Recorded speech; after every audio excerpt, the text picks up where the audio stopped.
Iniulat na may malalaking power outage sa Paris, France. Oo, Paris, France, ang host ng 2024 Olympics.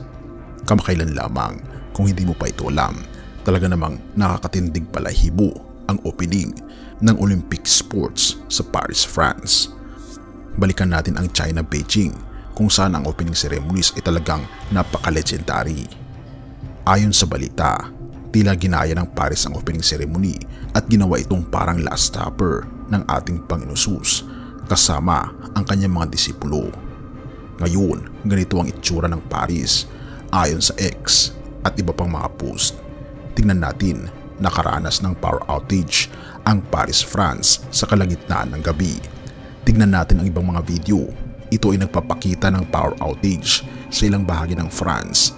Nakakatakot, naririnig natin ang mga tao na nagtataka kung ano ang nangyayari. May mga blackout na nagkaganap. Ayon sa ulat, malaking power outage ang nangyari sa Paris, France. Nangyari ito isang araw pagkatapos ng opening ng Olympic ceremonies kung saan may mga transgender, drag queens at mga seremonya na talaga namang kinagigiliwan ng mga tao. Ngunit ito ay kumakalaban sa prinsipyo ng Biblia. Tila ginagaya at iniinsulto nila ang ating Panginoon Jesus at ang Kristyanismo. Maraming nagtatanong kung ito ba ay nagkataon lamang. Narito ang sinasabi ng isang respetadong tao. Ito ay mga haka-haka lamang, pero tingin niya raw ito ay simula lamang ng mas malaking kaganapan na maaring mag-escalate sa World War III. Huwag kayong magpapadala. Maraming post patungkol dito. Blackout sa Paris, France pagkatapos ng opening ceremony. Hindi ko alam kung nakikita nyo ito, pero ito ang nangyayari ngayon sa opening ceremony. Ito ang isa sa mga pinakamalupit na opening ceremonies na ginaya nila ang ating Panginoon Jesus. Mga drag queens, tila ginagawa ang Last Supper para sa mga hindi naniniwala sa Kristyanismo. Narito ang video na nagpapakita kung ano ang nangyari. At nakita ko ang isang pale horse at ang sumasakay dito ay Death at Hades ay sumusunod. Binigyan sila ng kapangyarihan sa ikaapat na bahagi ng mundo upang pumatay sa pamagitan ng espada, gutom, salot at mga hayop sa lupa. Nagtataka ako kung bakit may malalaking pakpak sa background. Tila wala itong kahulugan, pero kapag tinignan sa tamang anggulo, tila ay mga angelic wings, ang 4 horsemen ng Apocalypse sa Revelation 6. Ang ikaapat na horseman, ang pale horse, ay nagdadala ng maraming sakuna. Ang opening ceremonies ng Paris Olympic Games ay tila nagpapakita ng maliwanag na pag-insulto sa ating Panginoong Diyos. Ayon sa Galatians 6 verse 7, huwag kayong palilinlang, ang Diyos ay hindi niloloko. Kung ano ang itinanim ng tao, siya ring aanihin. Tila mayroong isang malaking bagay na nangyari. Ang numero 1 trending ngayon ay ang Paris, France opening ceremony para sa Olympics. Tila isang babala ang mga blackouts na ito. Kung Kristiyano ka man o hindi, bakit nila ito gagawin? Bakit paulit-ulit nilang iniinsulto ang Kristyanismo? Maraming tao, kahit hindi Kristiyano, ang nagugulat dito. Bakit patuloy na iniinsulto ang Kristyanismo sa ganitong paraan? Kahit hindi sila naniniwala, tila ipinapakita nila na naniniwala sila dahil patuloy nila itong iniinsulto. Tingnan natin ang ilang pang mga video at larawan ng mga tao na nagpapakita ng blackout sa Paris, France, na dahilan na ito ang resulta ng kanilang pagmamaktol sa ating Panginoong Diyos.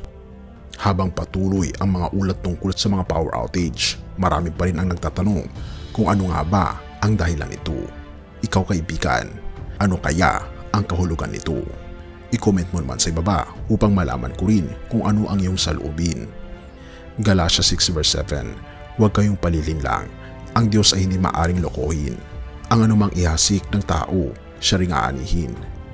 Sa mga nagdaang araw, nakita natin ang iba't ibang reaksyon mula sa mga tao patungkol sa mga pangyayari sa Paris at sa Olympics.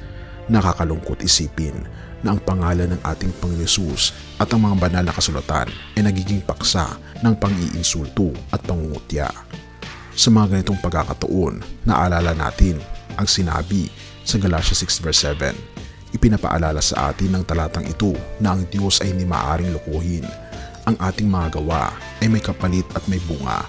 Kung ang ating mga gawa ay puno ng pag-ibig at respeto, mag-aani tayo ng kapayapaan at biyaya. Subalit kung tayo ay nagasik ng paghamak at pangungutya, may kaakibat itong kaparusahan. Sa harap ng mga ganitong pagsubok, naway manatili tayong tapat sa ating pananampalataya at patuloy na maghasik ng kabutihan. Ipakita natin ang tunay na pagmamahal sa ating Panginoon Jesucristo sa pamamagitan ng ating mga gawa, hindi lamang sa salita. Purihin ang ating Panginoon Diyos at salamat kaibigan sa iyong panonood. Tayo'y manalangin. Ama naming Diyos na makapangyarihan sa lahat na nasa langit, lumalapit kami sa iyo ngayon ng may kababaang loob at pag-asa. Dalangin namin ang kapayapaan at proteksyon para sa bawat isa, lalo na sa mga taong nanonood ng content na ito at ang kanilang pamilya. Naway bigyan niyo po sila ng gabay at kaliwanagan sa gitna ng mga pagsubok at alalahanin. Panginoon naming Diyos, patawarin niyo po kami sa aming mga pagkukulang at pagkakasala. Tulungan niyo po kaming manatiling matatag sa aming pananampalataya at naway maging liwanag kami sa gitna ng kadiliman. Ipakita niyo po sa aming Panginoong Diyos ang landas at patuloy na ipagkaloob sa amin ng iyong biyaya at awa. Sa bawat takbang na aming tatahakin, naway manatili ka sa aming puso at isipan. Palakasin niyo po ang aming loob upang harapin ang mga hamon ng buhay na may tapang at pananampalataya. Salamat Panginoong Diyos sa pagdinig ng aming panalangin at patuloy niyo po kaming gabayan at patawarin po kami sa lahat ng aming pagkukulang pagkakasala sa pakitito aming samot hiling sa matamis na pangalan ng aming Panginoon Jesus. Amen.